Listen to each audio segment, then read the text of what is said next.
Hey everybody, welcome back to the Bourbon Note. I'm Greg. I'm Ben. And today, we're drinking bourbon. Not really.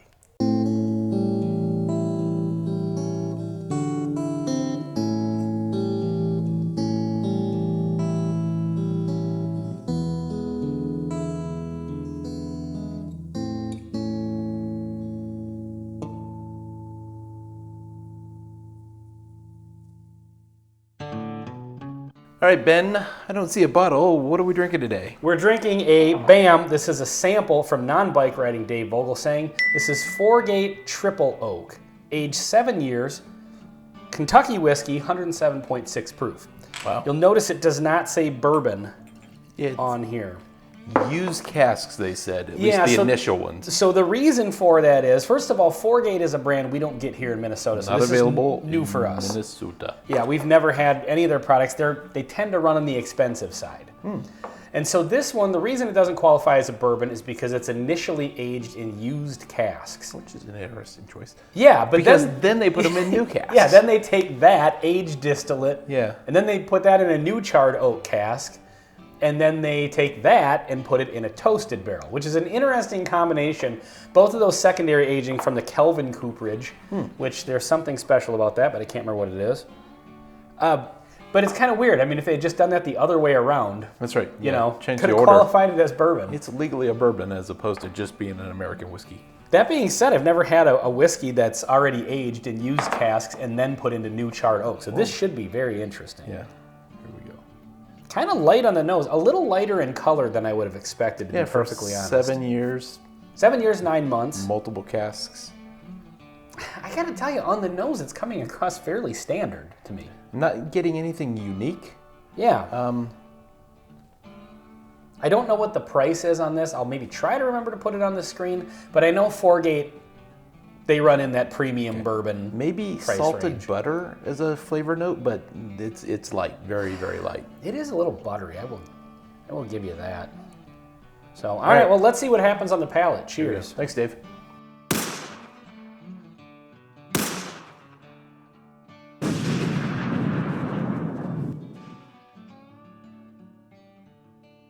You're right, that is buttery. Buttery, a little toffee maybe? Yeah. But I gotta tell you, again, I don't know what the price is on this. Considering it's a triple oak and everything, I'm not noticing, nothing's really jumping out as particularly unique to me on this one. Well, we don't want to know what their basic one. It could have been terrible, and it's turned out to be pretty good. It could, but I mean, this compared to a lot of other bourbons we've had, I'm not noticing like... Fair enough, yep. It's not coming across like a double oak. You can usually just blatantly tell it's a double oak. Right.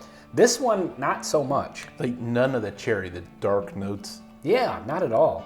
And again, very light in the glass. I'm kind of surprised. It does have a nice spice, though. Right in the midpoint of the kind of the tasting experience, there's a really nice, light, peppery type note. I was going to that say is pepper spice. Kind of nice. It's not like barrel spice or like rye spice, but it's got like a peppery spice to it. It does have a really nice bite to it. It starts a tad sweet, like maybe below average, and then goes downhill. It does not come across as super sweet. I would Not super bitter either, but yeah, I would consider this to be like one of those ones that's kind of like it drinks every bit its proof because it's fairly sharp. Yep. Which is not a bad thing to me. No. It might be for you, depending on how much of a ethanol bite you like in your whiskey. But yeah, I'm just kind of interested in how kind of standard this is.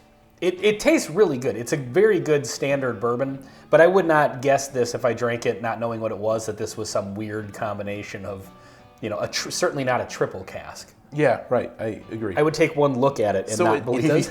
It does have one flavor note that I want to mention. Like right at the midpoint, like as you're tasting it, it kind of leans toward it going bitter, and it almost like hits that note just a little bit, then pulls back. Okay. Yeah. It does have kind of like that nice buttery toffee finish. You know what it kind of reminds me of a little bit? We've talked about this before on live streams. Do you remember Screaming Yellow Zonkers? No, I don't. I couldn't remember if you remembered those or not. Maybe I've heard of them, but I don't believe I've ever had them. They were kind of like a weird toffee. It's like picture caramel corn, but they had like, instead of caramel, it was like this weird kind of like buttered toffee. Sort of stuff. They were so good, and they discontinued them a long time ago. That's disappointing. I know. Between that and the Wendy's spicy chicken sandwich Pringles. Yeah, that's just a swing on a miss on all my favorite snacks being discontinued. So I like this a fair amount. I think it's kind of unique. Again, you'd have to drink their regular basic one to compare it to their triple cask. I don't even know if they have a regular basic well, yeah, who one. knows? They might just be a company that does all this weird stuff. Yeah, but I don't think I would spend a ton for this. Let's do this. Let's pause for a second. I think we got to look up the price on this because that's going to definitely factor into fair enough. to how I feel about it. So Sure. Please hold. We'll be right back.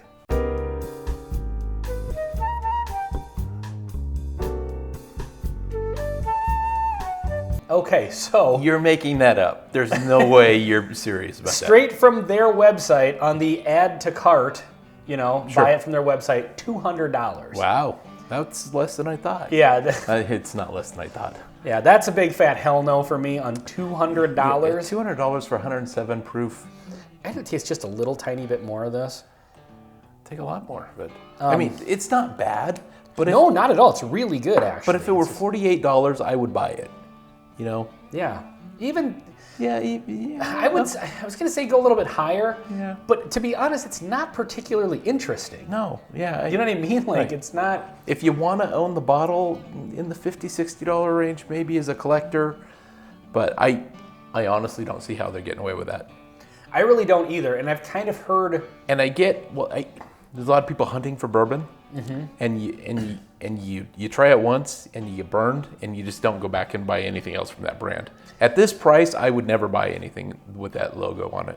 Yeah, and especially if most of their other products run Expensive. at that level. Yeah. So yeah, I guess I just don't get the price point either. I mean, I get they did a lot with it, triple oaking Yep. and stuff. That takes time.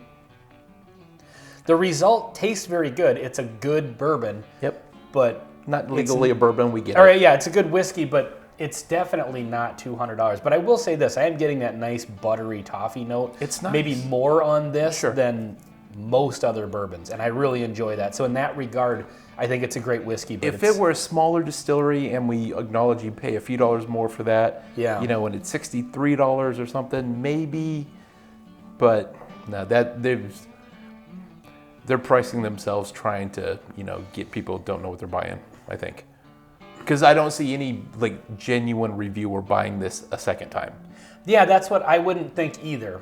Yeah. And again, that's not to say it's not really good, because it is really good. But $200 is a serious. $200 There is is a so much lot. competition at half that price. Yeah, I've never paid $200 for a bourbon. Yeah. The most I paid is $170. Wow. For a Wild Turkey Masters. I did for an 18-year once, and it was okay. Yeah. So So yeah, I think when you're leaning that heavily into, are you attaching a premium price point as a way to say this is a premium bourbon or premium whiskey in this? yeah, it's a swing and a miss, I think. So yeah, swing and a miss on the price point. I would say a swing and a nice solid base hit on the flavors. Yeah, fair enough. All right, well this has been 4-Gate Triple Oak Whiskey on the Bourbon Note. I'm Ben. I'm Greg. Till next time. See you next time. Thanks, Dave.